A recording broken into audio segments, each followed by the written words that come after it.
My acquaintance with Brother Branham and my experiences with him makes me love Jesus Christ that much more.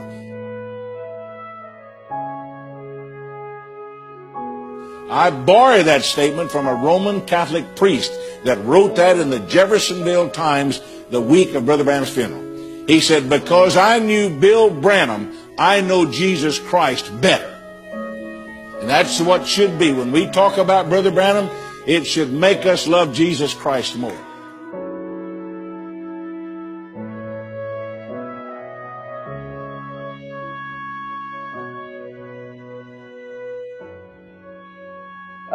And I'd have lunch with the leaders, and one day Brother Branham preached in that morning, and boy, he come down hard on the women.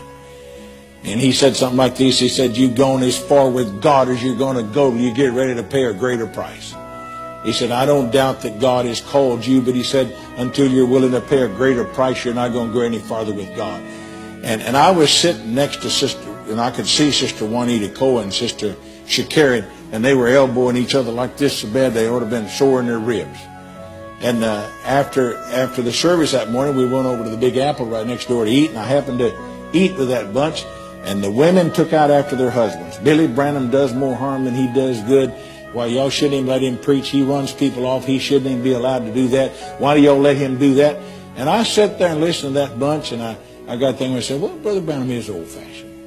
You know, maybe he shouldn't do that. Maybe they should get somebody else, you know, that's not so legalistic about things. And the next day we went back to service, and I'm standing over at the side, and Brother Branham's over there, and they keep him sitting on the steps about an hour and a half, and they go on and on and on and on and on and on, and finally they let Brother Branham come up, and Brother Branham comes up and he preaches a message called Paradox. And in that message he says, I know what you folks said about me yesterday.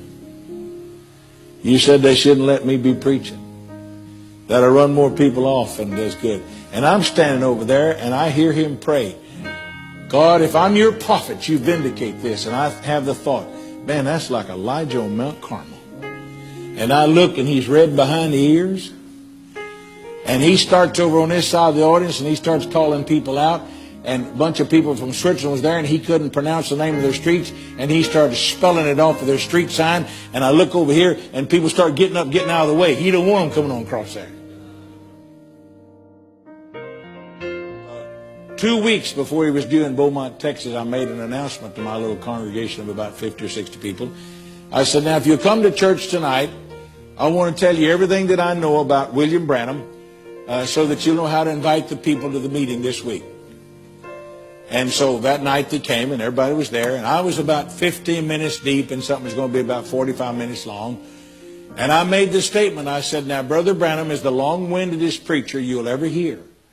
But his meetings are worth going to because there's always miracles at every service. And about that time, the phone rung in my office.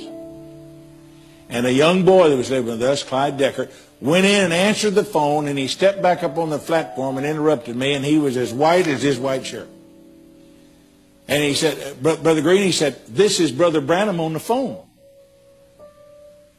Now, Brother Branham's in Tucson, and I'm in Beaumont, Texas, talking about him. And I told the congregation, I said, look, since I'm talking about him, let me go talk to him, and then maybe I'll have something else to tell you when I come back. Truer words have I never prophesied. I go to the phone and I pick up the phone and I said, hello, Brother Branham. He said, hello, Brother Perry. I said, Brother Branham, do you know what I'm doing? I was going to tell him I was talking about it. And he said, yes, I do. I didn't say, you're kidding.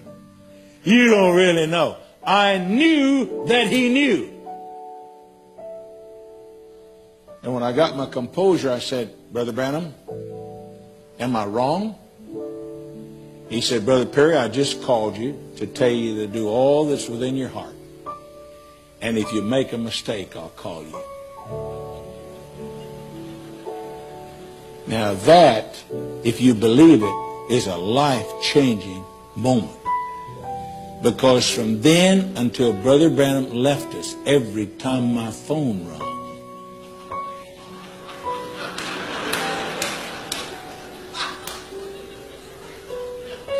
but whether a prophet calls you or not, God sees everything you do. I could no longer lose my temper with my kids. I could no longer be upset with my wife without knowing that God saw it. And He was able to show it to somebody else. And whether it ever happens to you or not, the truth is that God knows it. And it needs to change your life.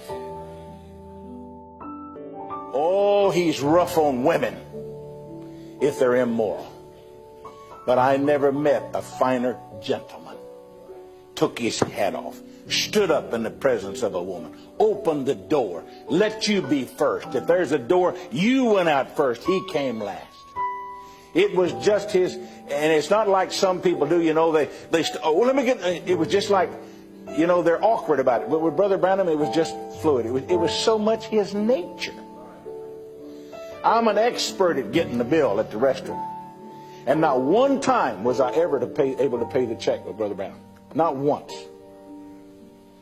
Because that was just his nature.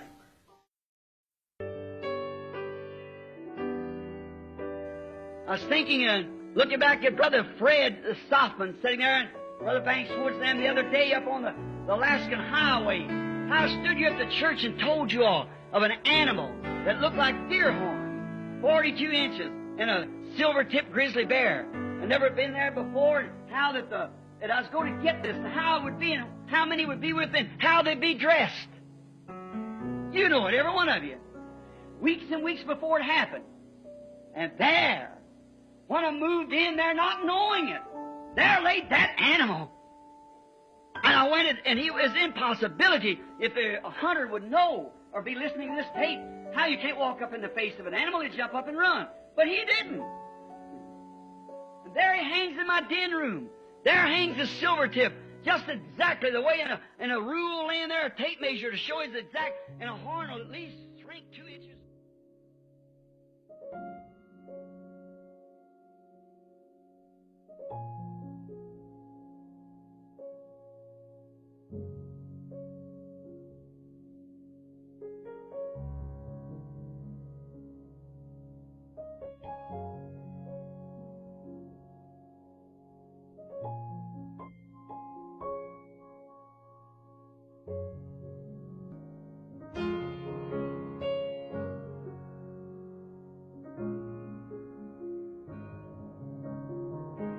How many times have I thought that same thing? If I could take my rifle off the wall, my camp bag, go out in the wilderness and never return again. I've asked the Lord if I can live to see the day I don't never want a funeral service. I said if I can just go out in the woods somewhere, that old blondie against the tree, that's my rifle, excuse me. I said every time my wife said that. You know that rifle brother here gave me years ago? I killed 55 head of game with it without missing a shot. Some of them 700, 800 yards. I call it blondie because my wife's a brunette. So she said I think more of the rifle will do her. But so I.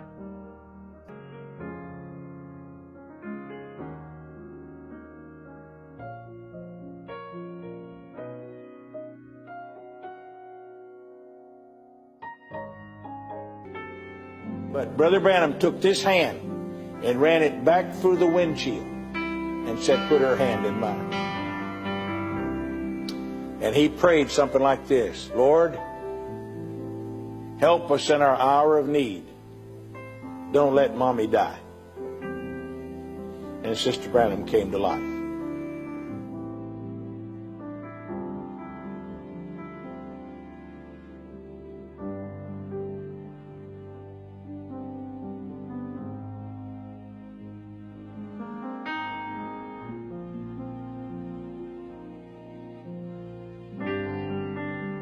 The other night, my children was telling me that on the television they was going to have a play called The River of No Return. That's where I caught the world record rainbow. Down there one time, the Christian businessman. And they wanted me to see if that was a river. Go to a place for television and see if that was a river. And Don Smith, the guy taking this girl down, there she was on television, the same girl that I seen had been dead a year. But that every move she made was right there acting out her voice aloud. Now that's in like a fourth division. And that same thing will be to every one of us at the day of judgment.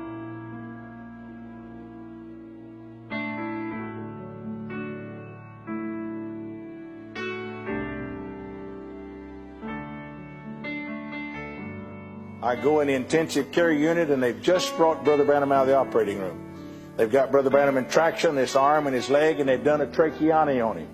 And they tell me they've not get him to respond. He hadn't done anything. And I walk up there, and I began to talk to Brother Branham, and I said, Brother Branham, speak the word. He don't respond to anything else. Nothing.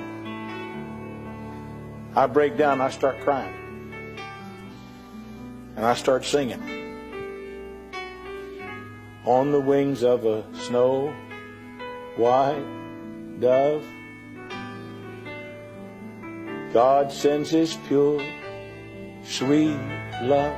And Brother Branham opens his eyes and smiles. The nurse gets all excited.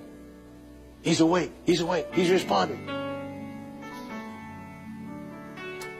I go ahead and finish the course, and I tell Brother Branham about seeing the moon. And when I do, he tries to sit up in bed.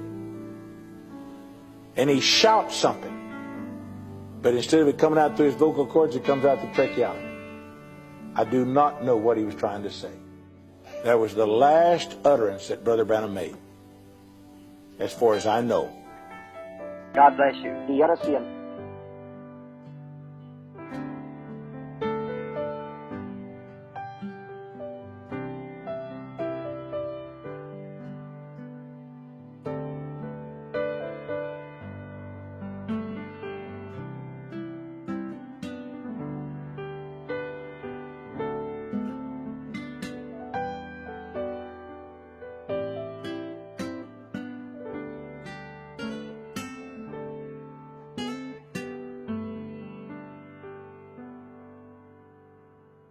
Thank you.